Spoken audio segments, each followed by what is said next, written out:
ಪಶ್ಚಿಮ ಬಂಗಾಳದಲ್ಲಿ ಸರ್ಕಾರ ರಚನೆ ಆಗುವುದಕ್ಕೂ ಮೊದಲೇ ರಾಜಕೀಯ ಹಿಂಸಾಚಾರ ಜಾಸ್ತಿಯಾಗುತ್ತಿದೆ. ಬಿಜೆಪಿ ಶಾಸಕಿಯ ಮನೆ ಬಳಿಯಲ್ಲೇ ಸ್ಫೋಟ ನಡೆದಿದೆ. ಪಾಣಿಹಟ್ಟಿ ಕ್ಷೇತ್ರದ ಶಾಸಕಿ ರತ್ನಾ ದೇಬನಾಥ್ ಅವರ ಮನೆಯ ಬಳಿ ಬ್ಲಾಸ್ಟ್ ಆಗಿದೆ.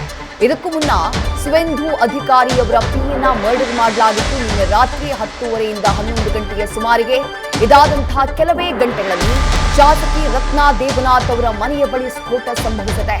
ಕಚ್ಚಾ ಬಾಂಬ್ ದಾಳಿಯಲ್ಲಿ 4 ಬಿಜೆಪಿ ಕಾರ್ಯಕರ್ತರು ಗಾಯಗೊಂಡಿದ್ದಾರೆ. ಕಚ್ಚಾ ಬಾಂಬ್ ಅನ್ನ ಎಸೆದು ಪರಾರಿಯಾಗಿದ್ದಾರೆ ಅಪರಿಚಿತರು. ಮೋಟಾರ್ ಸೈಕಲ್ನಲ್ಲಿ ಬಂದು ಕಚ್ಚಾ ಬಾಂಬ್ ಅನ್ನ ಎಸೆದಿರುವ ಮಾಹಿತಿ ಇದೆ.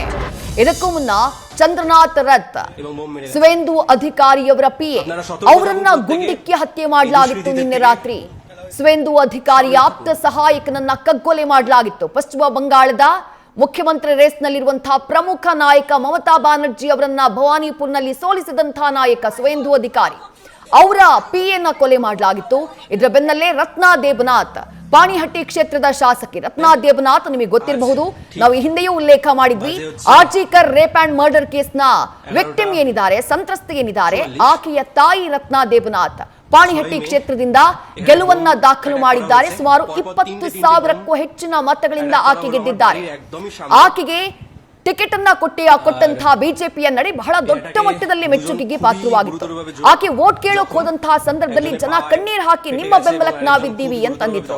ಆಕೆ ಗೆಲುವನ್ನ ಕೂಡ ದಾಖಲು ಮಾಡ್ತಾರೆ. ಬಟ್ ಈಗ ಆಕೆಯ ಬಿಜೆಪಿ ಕಚೇರಿ, ಪಾಣಿಹಟ್ಟಿಯ ಬಿಜೆಪಿ ಕಚೇರಿ, ಆಕೆಯ ಮನೆ ಏನಿದೆ ಅಲ್ಲೇ ಕಚ್ಚಾ ಬಾಂಬ್ ಅನ್ನ ಬಳಸಿ ಸ್ಫೋಟ ನಡೆಸಲಾಗಿದೆ ಎನ್ನುವಂತಹ ಮಾಹಿತಿ ಲಭ್ಯವಾಗ್ತಾ ಇದೆ. ಬಿಜೆಪಿಯ 4 ಜನ ಕಾರ್ಯಕರ್ತರು ಗಾಯಗೊಂಡಿದ್ದಾರೆ.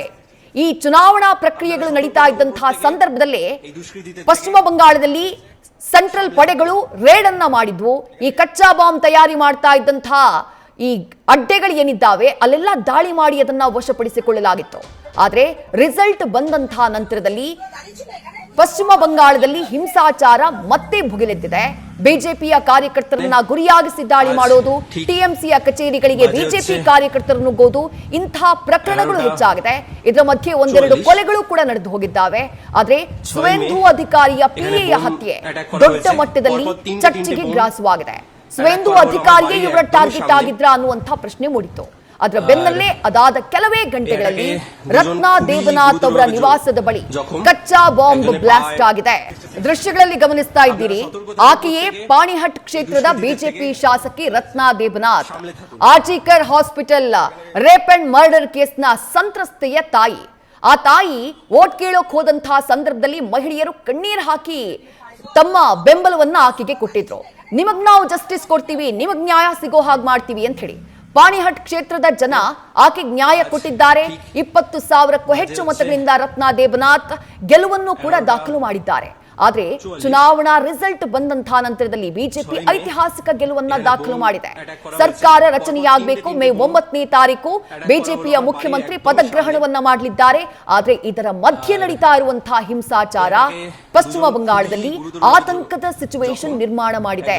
ಬಿಗುವಿನ ವಾತಾವರಣವನ್ನ ನಿರ್ಮಾಣ ಮಾಡಿದೆ. ಸುವೇಂದು ಅಧಿಕಾರಿಯವರ ಆಪ್ತ ಸಹಾಯಕ, ಕಂಪ್ಲೀಟ್ ಸುವೇಂದು ಅಧಿಕಾರಿಯವರ ಚುನಾವಣಾ ಪ್ರಚಾರ, ಅವ್ರು ಎಲ್ಲಿ ಹೋಗ್ತಾರೆ, ಯಾವ ರೀತಿ ಯಾರನ್ನ ಮೀಟ್ ಮಾಡ್ತಾರೆ, ಅವರ ಪ್ಲಾನಿಂಗ್ ಏನು, ಎಲ್ಲವನ್ನ ಮಾಡ್ತಾ ಇದ್ದಂತಹ ಅವರ ಆಪ್ತ ಸಹಾಯಕ ಚಂದ್ರನಾಥ್ ರಾಥ್, ಆತನನ್ನ ನಿನ್ನೆ ಹತ್ಯೆ ಮಾಡುವಂತಹ ಕೆಲಸವನ್ನ ನಾರ್ತ್ 24 ಪರಗಣದ ಮಧ್ಯಮ್ ಗ್ರಾಮ್ ಬಳಿ ಮಾಡಲಾಗುತ್ತೆ. ಪಾಯಿಂಟ್ ಬ್ಲಾಂಕ್ ರೇಂಜ್ ನಲ್ಲಿ ಬೈಕ್ ನಲ್ಲಿ ಬಂದಂತಹ ದುಷ್ಕರ್ಮಿ ಏಕಾಏಕಿ ಗುಂಡಿನ ದಾಳಿಯನ್ನ ನಡೆಸ್ತಾನೆ. ಅವರು ಸಾವನ್ನಪ್ತಾರೆ. ಜೊತೆಗೆ ಪಕ್ಕದಲ್ಲಿದ್ದಂತಹ ಡ್ರೈವರ್ ಆತನು ಕೂಡ ಗಾಯಗೊಂಡಿದ್ದಾನೆ. ಆ ಘಟನೆ ದೊಡ್ಡ ಮಟ್ಟದಲ್ಲಿ ಆತಂಕ, ಕಳವಳಕ್ಕೆ ಕಾರಣ ಆಗ್ಬಿಟ್ಟಿದೆ. ಸುವೇಂದು ಅಧಿಕಾರಿಯ ದುಷ್ಕರ್ಮಿಯ ಟಾರ್ಗೆಟ್ ಆಗಿದ್ರ ಅನ್ನುವಂತಹ ಚರ್ಚೆ ಶುರುವಾಗಿದೆ. ಆ ಘಟನೆ ನಡೆದ ಕೆಲವೇ ಗಂಟೆಗಳಲ್ಲಿ ಪಾಣಿಹಟ್ಟ ವಿಧಾನಸಭಾ ಕ್ಷೇತ್ರದ ಶಾಸಕಿ ರತ್ನಾ ದೇಬನಾಥ್ 20,000 ಮತಗಳಿಂದ 20,000ಕ್ಕೂ ಹೆಚ್ಚು ಮತಗಳಿಂದ ಟಿಎಂಸಿಯ ಅಭ್ಯರ್ಥಿಯನ್ನ ಸೋಲಿಸಿದಂತಹ ಆರ್ಜಿಕರ್ ರೇಪ್ ಅಂಡ್ ಮರ್ಡರ್ ಕೇಸ್ನ ಸಂತ್ರಸ್ತೆಯ ತಾಯಿ ರತ್ನಾ ದೇಬನಾಥ್ ಅವರ ಮನೆ ಬಳಿಯೇ ಕಚ್ಚಾ ಬಾಂಬ್ ಸ್ಫೋಟವಾಗಿದೆ. ನ್ಯೂಸ್ ಫಸ್ಟ್, ನಿರ್ಭೀತಿಯಿಂದ ನಿಮ್ಮ ಪರವಾಗಿ.